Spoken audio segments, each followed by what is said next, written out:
Okay. Okay, we're live streaming. This is the Audit Committee meeting. The date is September 24th, 2020. And this is Alberta Pedro, the district clerk. And if everyone can introduce themselves, please. Let's start with our board members. Marie? This is Marie Johnson, board trustee. Keith? Rob? Keith, go ahead. Keith Odoms, board trustee. Rob? Rob Rubin, board trustee. Keith, you're the vice president of the board. Vice president, board trustee. And from administration, Kristen? Kristen Crandall, Assistant Superintendent for Finance and Business Development. Good evening. Day. Keepers. I don't even know when it is. And our representatives from the Bonadeo Group?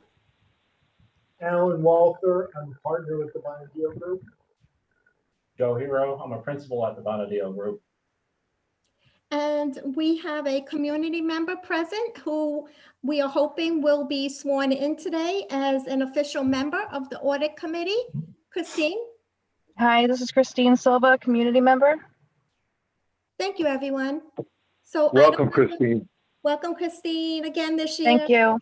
Thank you. Welcome. Now I'd like to take nominations for the chair of the Audit Committee for the 2021 school year. Are there any nominations? Nominate Marie Johnson. Is there a second? Second,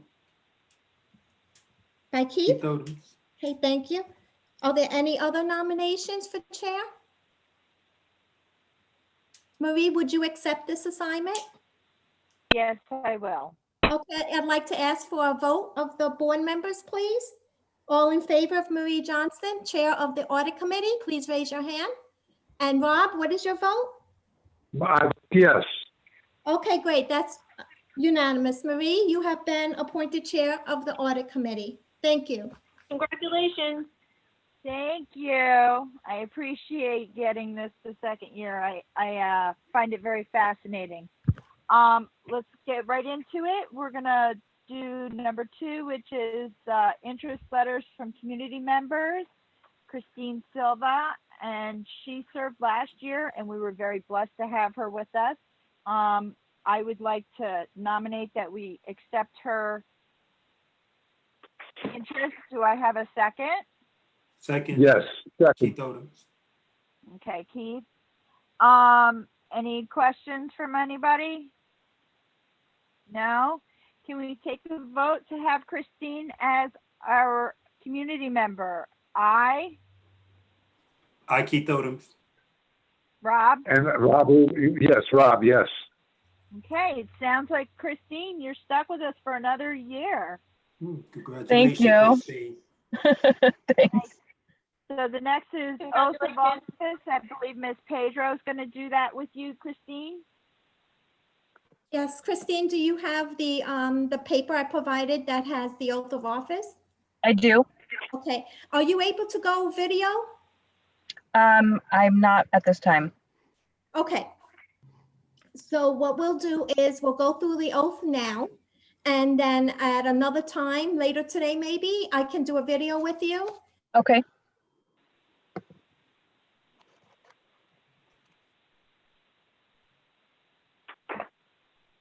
I think Mrs. Asia? And you're going to start where it says I, and then you would state your name.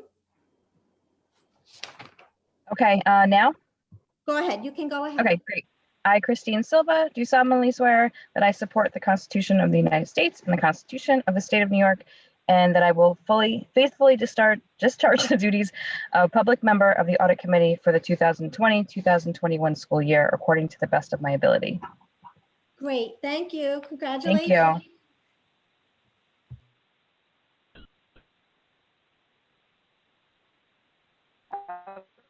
I'm trying to get John with the Zoom information. Hold on. He lost the Zoom information, Alberta. It's in there. I Just could download, text it to him. I could text it to him. Okay, Keith is going to text you the Zoom link. All right. Email it to him. All right, he's going to email it to you. All right, thank you. Thank you, Keith. Okay, the next is the review draft of the 1920 external financial statements. Ms. Crandall, would you like to take the lead? Sure. Thank you very much. This summer, the district completed the audit process for the 2019-2020 year in a rather extraneous way with the help of the Bonadeo Group. And we have Mr. Alan Walter as well as Mr. Joe Haro here this afternoon to go through the financial statements. We are looking to have these as recommended by the audit committee to go to the Board of Education at the October 5th meeting. 5th, yeah, I think it's the 5th. I keep messing up what day. Whatever that, it's either the 4th or the 5th. I'm very sorry. Meeting That's okay. in order to be able to meet the deadline for filing. It is the 5th. The deadline for filing with New York State by October 15th. So, gentlemen, if you would like to start the conversation, and then anything that's needed, I would be more than happy to chime in. Thank you. Just to reintroduce myself, my name is Alan Walther. I'm a partner with the Bonadeo Group. On the line as well is Joe Haro. Joe is a principal with the Bonadeo Group. Joe was the person who was responsible for overseeing the field work that we did to complete the audit of the school district. This year with COVID, we did a probably about a 60-40 virtual versus being on-site audit. We were on-site for I think 2 days with about 3 staff. In a typical year, we're on-site for the better part of a week. So we probably cut our on-site visits in half. We did the remainder virtually. We'd like to thank the school district staff, Kristen and her team, for assisting with that. We have a portal that we use, and the school district uploaded all sorts of information, which was very helpful in getting the audit completed. As Kristen said, the audits are in draft forms, been reviewed with you and approved. Certainly they will be, it's our intention to have them completed in time for that. Wait, if you wouldn't mind stopping, point of information. Is anybody else getting background information, background noise when distracting? Because I'm hearing certain, I don't know what it is, but I'm hearing stuff. No, but let me mute to see if that helps.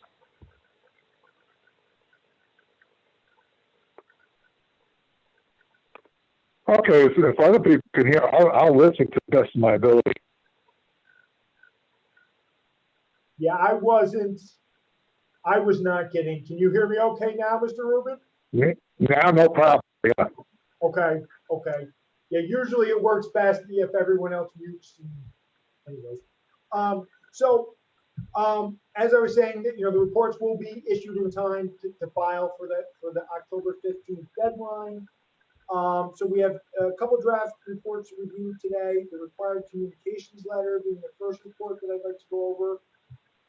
This is the standard letter for those of you who've been on the audit committee. Mr. Rubin has heard this many times. It's the standard communications that we issue each year. This year, accounting-wise, it was an uneventful year. No new accounting policies were adopted, and the application of existing policies was not changed. Okay, so at least from an accounting standpoint, fiscal year end, June 30th, 2020, was relatively uneventful. A couple other things that the audit committee should be aware of. The financial statements, you think of the financial statements as numbers, you think of numbers as exact. That's not entirely true. There are some significant estimates within the financial statements. The significant estimates affect primarily the school district's government-wide financial statements. When we look at the financial reports, I'll explain what the difference is. But the most significant estimates are depreciation expense, which is based upon the estimated useful lives of the assets that the school district has, the buildings, the equipment, that kind of thing. Other post-employment benefits is a very, very significant estimate. That is an actuarially calculated estimate of the school district's future promises to its retirees and its employees for health insurance. And we'll see that when we look at the financial statements. Compensated absences, and then the net pension asset and liability that passes through from the school district's participation in the New York State's ERS and TRS public retirement plans. So we considered the factors and the assumptions that go into developing those estimates, and we determined that they are reasonable in relation to the financial statements taken as a whole. Difficulties encountered in performing the audit. If we had any difficulties in performing the audit, we are required to report that to the board, and we did not. The same type of thing, disagreements with management. If we had any disagreements with management with regard to the application of accounting principles, with regard to access to accounting records, that kind of thing, we would have to report that, and we did not have any disagreements. The next report that I'd like to go through is the draft report on the financial statements. And page 1. Alan, could I just punch in here really quick? The Yep. audit committee did get a separate correspondence today for the last page of the MD&A, just so you are aware, Alan, that that was the case. So if you do go through any of the MD&A, I think it's page 14, will be just substituted out, okay? Okay. Thank you, Kristen. Page 1 of the audit of the report is our independent auditors report. The important information here, the second section, management's responsibility for the financial statements. Management is responsible for the preparation and fair presentation of these financial statements. All we're really saying there is that they are the school district's financial statements. We do assist in the preparation, but they're yours, and the school district takes responsibility for them. Auditor's responsibility is in the next section. And I'll paraphrase, our responsibility is to express opinions on these financial statements based on our audit. An audit involves performing procedures to obtain audit evidence about the amounts and disclosures in the financial statements. So what we really do as auditors is we do 2 types of tests. We do control tests where we test transactions through your accounting system, cash receipts, cash disbursements, and payroll. Typically, we test transactions through your accounting system to understand how your internal controls are operating. And when we do those types of tests, we're only looking to see if you're following your stated procedures and policies. We're not concerned with the dollar amounts. And then in conjunction with those tests, we do substantive tests where we test the dollar balances of the financial statement amounts, cash, accounts receivable, accounts payable, long-term debt, capital assets, et cetera, et cetera. And from those 2 types of tests, we gather enough audit evidence to form our opinion on your financial statements. And our opinion on the financial statements can be found on the bottom of page 1, which I will paraphrase. In our opinion, the financial statements present fairly the financial position of Wappinger Central School District as of June 30th, 2020. That is what we as auditors call an unmodified opinion on the financial statements. That is the highest level of assurance that you give on your financial statements, and that is the opinion that all of the users of the financial statements will be looking for. Okay. The next section, pages 3 through 12, is the management's discussion analysis. I am going to skip over that in its entirety. Most of the things that are in there will, I'll hit upon during my discussion.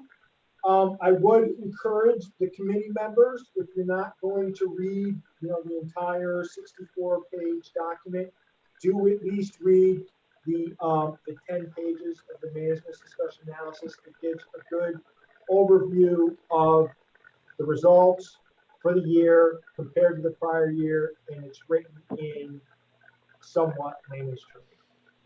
Okay. So if you can flip forward to page 13. What page you're on, please? Page 13, the statement of net position.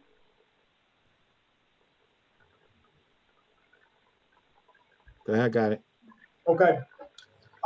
So as I had said previously, the school district is required to present basically two sets of financial statements: the government-wide financial statements, which are on page 13 and 14, and then the fund level financial statements, which begin on page 15.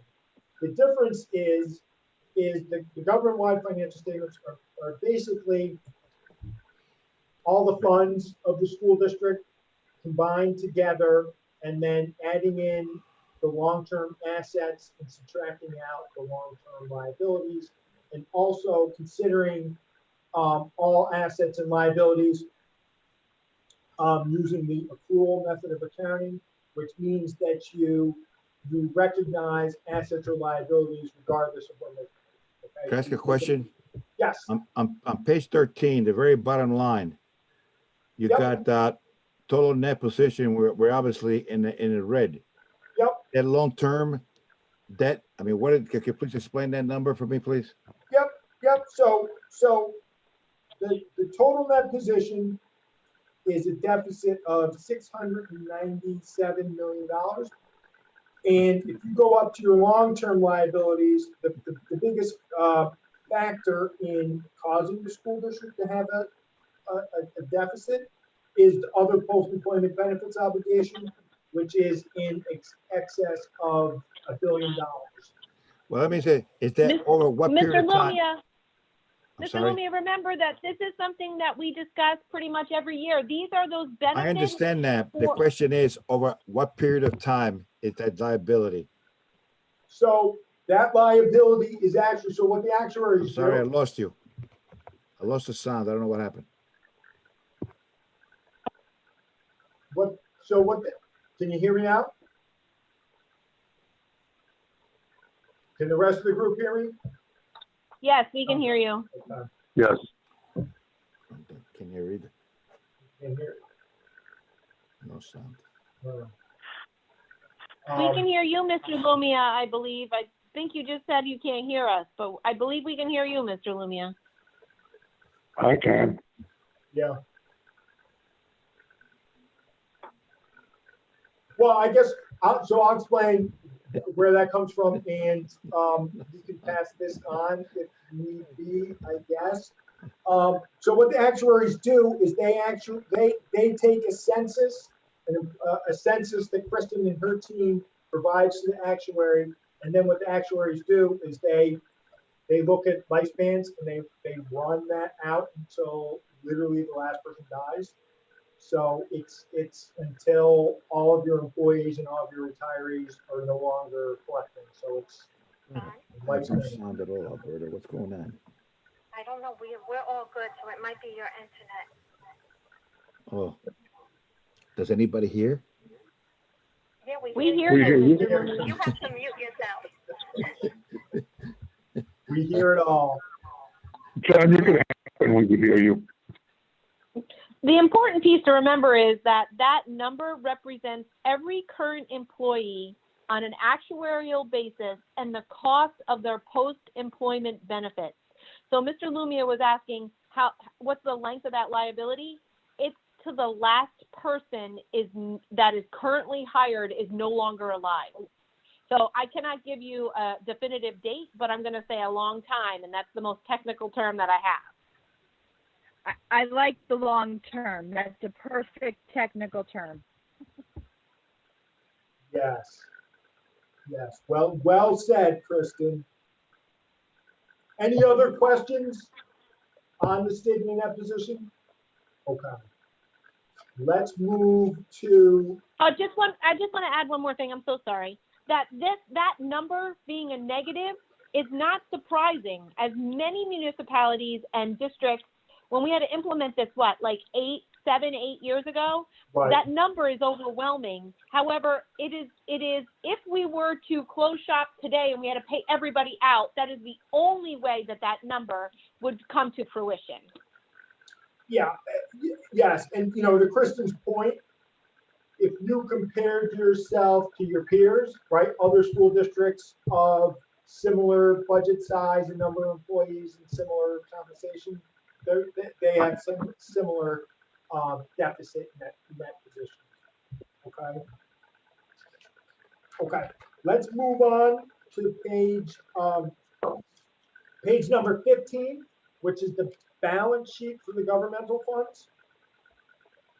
And most of my comments are going to be limited to the general fund, but we'll touch on some of the other funds as well. So the governmental fund balance sheet is different from the statement of net position in that at the fund level, the funds use the modified accrual method of accounting, which is 1 year at a time. Okay, that's your budget. Okay, so it takes a much shorter time frame. So the highlights here: total assets in the general fund, slightly more than $26 million. Total liabilities, $12,491,000. You have a deferred inflow of resources for $837,000. What that represents is the 20% haircut, for lack of a better term, that New York State gave you on your state aid receivable at the end of June. Hopefully, that deferred inflow will turn into revenue in the future, but there's uncertainty as to its collection. That's why we showed it as deferred.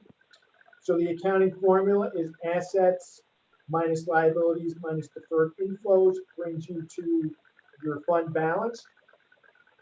The general fund balance as of June 30th was $12,765,000, of which approximately $3.9 million was prepaid expenses. I believe that was prepaid health insurance. I think you paid your July health insurance. That's correct. Is that correct, Kristen? That is that. Yes, okay. Sir. Very, very, very, very correct. Okay. And you had 378,000 of restricted fund balance and 5 million of assigned fund balance, of which of that 5 million, 3,750,000 was used. That's designated for subsequent years expenditures. That is the amount that was used to balance your 2021 budget. And then leaving 3,409,000 of unassigned fund balance. That $3,409,000 is the amount that is subject to the New York State 4% limitation. And if you look at page 56, there's a calculation of that percentage, and you're actually at 1.29%. Okay, so your fund balance is well within the New York State 4%.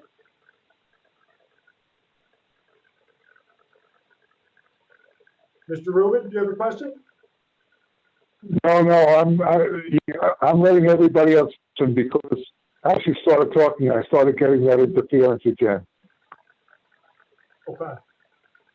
But your analysis is spot on, and your work has been spotless as far as I'm concerned over these past few years.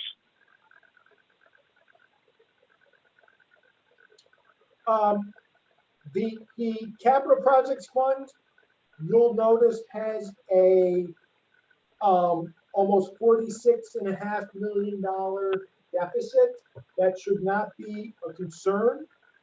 of the committee, because if you look up at the liability section, there is $52,621,000 of bond anticipation notes payable.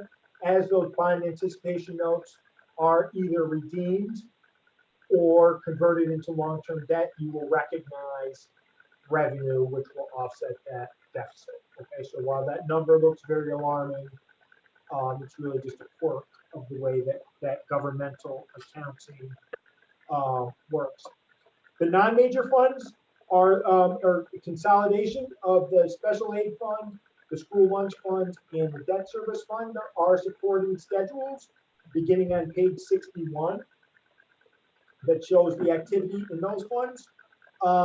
If you note at the bottom that there is an unassigned fund deficit of $384,000, that pertains to the lunch fund.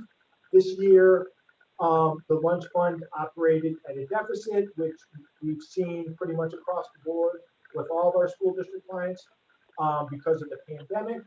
The school was closed for 3.5 months. However, you continue to pay the employees their salaries and their benefits, and you had a loss. Hopefully, in the future years, we'll get back to regular operations and resolve that deficit. If I could just pop in for 1 second with regard to food service, remember too that the district had meals served to anyone in the area that needed it, whether you were on paid or free and reduced status. So yes, we could claim them, but the costs of those meals and the labor certainly do not outweigh the reimbursement from the federal and the state government.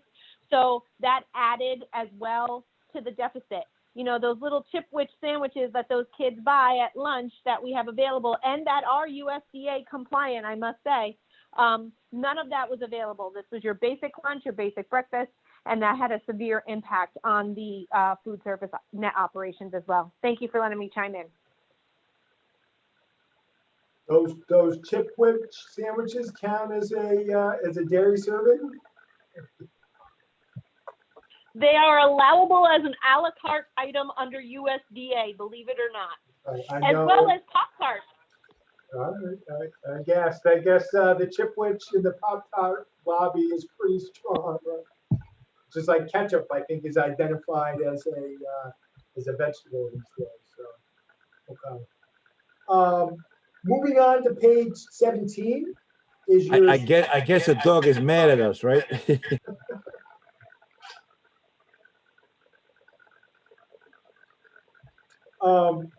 Moving on to page 17 is the statement of revenue, expenditures, and changes in fund balance. We'll look at the general fund versus the budget. It's the same information, so we'll kind of skip over that. And then the capital projects fund on pages 57 through 59. If you care to look at it, there is a detail of the expenditures by project. So you spent $24 million this year on school buses and building renovations. As I had said previously, you do have a $46 million deficit in the capital projects fund. However, as those bans are redeemed, that deficit will be eliminated. And then on page 62, again, I'm not going to take you to that page, but on page 62, there is a breakdown of the non-major funds. Page 19 is the statement of fiduciary net position for your trust and agency funds. The only reason I really bring your attention to this page is because for this current fiscal year, for the fiscal year ending June 30th, 21, the school district is required to implement a new accounting standard, GASB 84, GASB being the Governmental Accounting Standards Board, and then Statement 84 is a statement that pertains to fiduciary activities. And what GASB 84 does is it redefines what a fiduciary activity is. So your trusted agency fund going forward is going to change. The biggest change I think that you'll see is extra classroom activities. The definition of in GASB 84, it says that if a fund has administrative involvement, it is not considered fiduciary. It needs to be a governmental fund, and because the extra classroom funds have there's a central treasurer, right? That's a school district employee, and then there are faculty advisors. We believe that those will become governmental activities. The state controller's office is pondering on what their expectations are for reporting.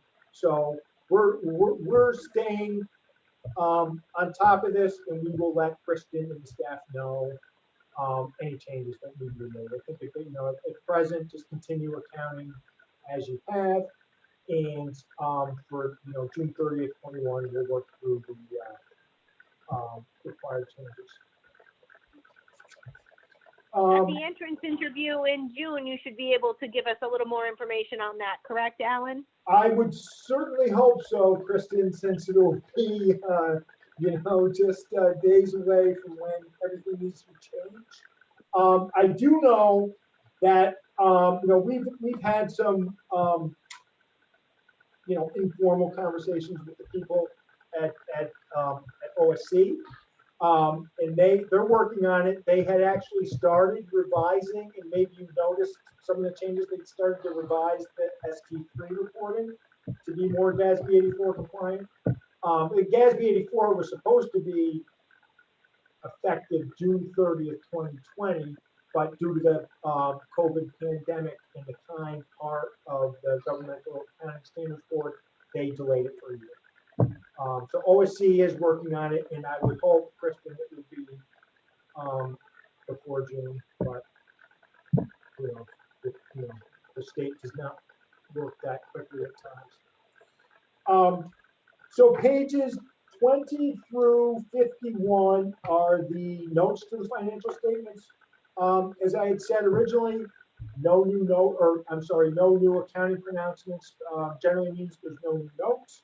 The notes do describe the operations of the school district, your long-term debt, your other post-employment benefits, your investment in fixed assets.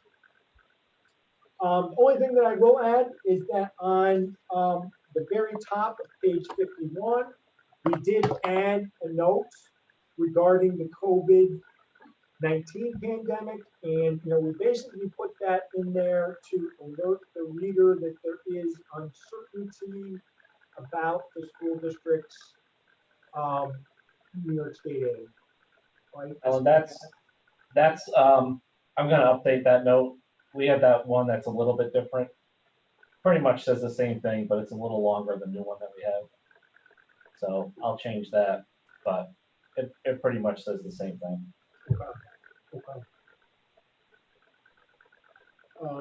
We're staying on top of, the extent, and I'm sure Kristen is as well, what's going on with the with New York State with regard to the state aid withholdings. And then page 52 and 53 is the results versus the budget for the general fund. The highlights here, the general fund budget revenue was $231,680,000. Your actual revenue was $233,920,000. So you had a net favorable revenue variance of $2.2 million. On the expenditure side, $228,500,000 budgeted, $229,560,000 actual expenditures, less encumbrances. So you had an unfavorable budgetary variance of $2.3 million with regard to the expenditures. The net results for the year are the net change in fund balance you have budgeted to use 4,384,000 of your fund balance. Your fund balance actually grew 3,147,000. You have 1,327,000 of encumbrances, so you had a net variance of $90,000.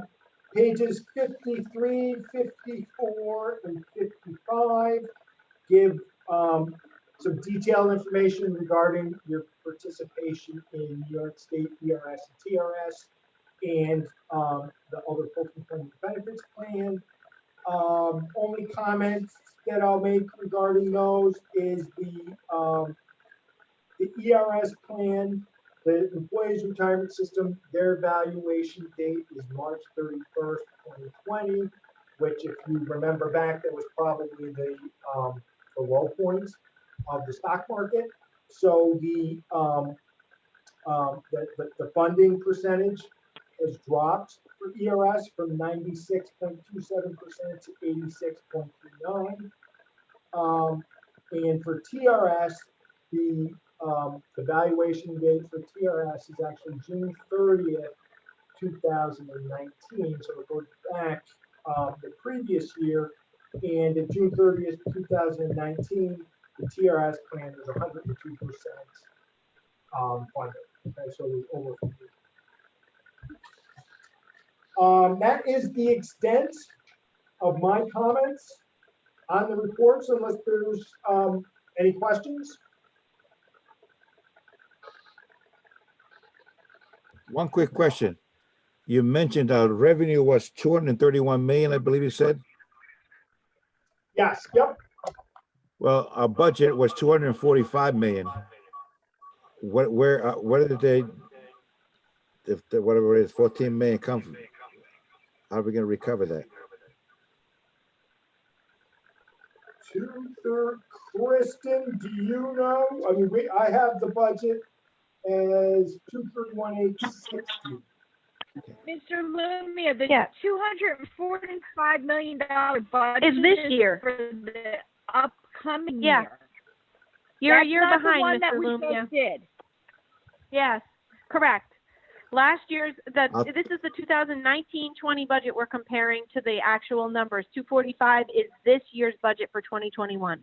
What was So we're last year? not- What was last year? 230. What was the budget? 230, 255, 230 million, 255,000, somewhere in there. I don't have that off the top of my head, All but right, thank it was you. $230 million. Okay, then we're about, okay, thank you. Yep. Thank you. Okay. So the audit went, like Alan had said, pretty smoothly.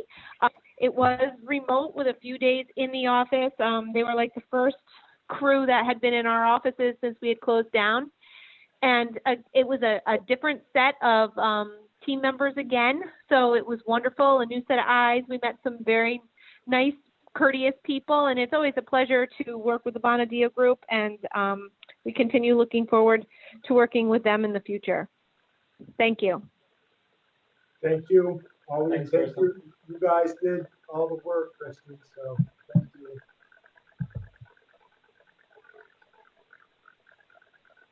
Bottom line, we're doing well. Yes? Feedback, John. For what we've been facing, yes, yes. Okay, and that was all of the audits that we needed to review, looks like. Yes, ma'am. At the Okay. next meeting, we'll have discussion about other items regarding audit procedures, but not this meeting. We're done with the audit. Okay. Does anybody else have any questions for the Bonadio Group? Seeing none, I would really like to thank Alan and Joe both, and especially Kristen and her whole crew. As always, you guys did a great job. You answered my questions, and you know, let's face it, I'm the pain with the big questions. John, we'll get you the right budget for next year. Chris, I'd like to say thank you to you. It's a So great that work. being Thank you, said, Bernadette. I believe we have to make a motion to accept this. So Yeah. moved. I believe we have to make a motion to accept it. And do we So have a moved. second to accept these financials? I second it. So Ron Second. John seconds it. All in favor of accepting the financials? Yes, Okay, Yes. that's unanimous. So I believe that, is that it for we have with Bernadino Group, Kristen? Yes, we can release the gentleman from the Bonadeo group. You are free to go. But it is very nice to finally put some faces to the voices on the phone. Thank you, gentlemen, Thank you. for all your So hard long. work. Thank you very Thank you much. very We'll much. see you. Have a see you great soon. day. Stay well. Have a Yes, good weekend. hopefully we'll see Thank you you. in real person. Okay, next I believe is Kristen with our tracking spreadsheet. I don't know, did I get that? No. Well, that's because you haven't received anything yet for the 2021 school year. So this is part of the whole. What will be happening in the coming meetings after the board approves the, accepts the recommendation of the audit committee for the audit report, what happens then is everything starts to come into you. So you'll get budget transfers that you haven't seen, the full board hasn't seen. You'll get financial statements to Right. bring you up to date. And then we will backfill those financial statements to get you as close to September. I think by November, we will have been caught up. So the tracking spreadsheet as of this point in time doesn't really have any information on it, but we definitely wanted to check with the audit committee if this is something they would like to continue with into the future for future meetings. I actually used it last year, and I was comparing my notes over the last couple days when I was going over last year's stuff with this year, so I knew what I was looking at. I used it. I don't know about anybody else. Does everybody else like this spreadsheet? I think that it's useful for everybody. Okay, I would like to keep it as long as it's not too much on your plate, Kristen. It's actually on Miss Pedro's plate, and we just give her the information. So it keeps us honest too. Ms. Pedro, I hope I don't want to add any more to her plate because she's like so overwhelmed. But I do appreciate it if we could keep that. Excuse me just a second. If you've seen Alberta, she's very skinny. So we could put a few more on her plate. No, Well, we she's can't. gonna Miss go to the Pedro, restaurant. The reason She's gonna go she's to the- so skinny is She's gonna go to a restaurant that I recommended.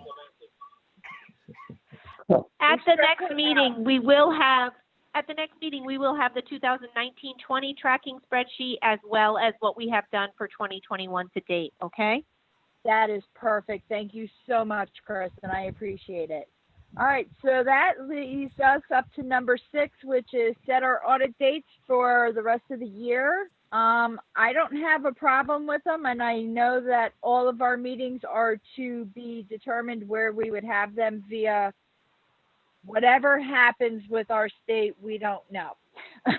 And they are driven specifically, they are driven by the needs of exit interviews, entrance interviews for both the internal and external audit functions. I mean, really, that's what this committee serves for.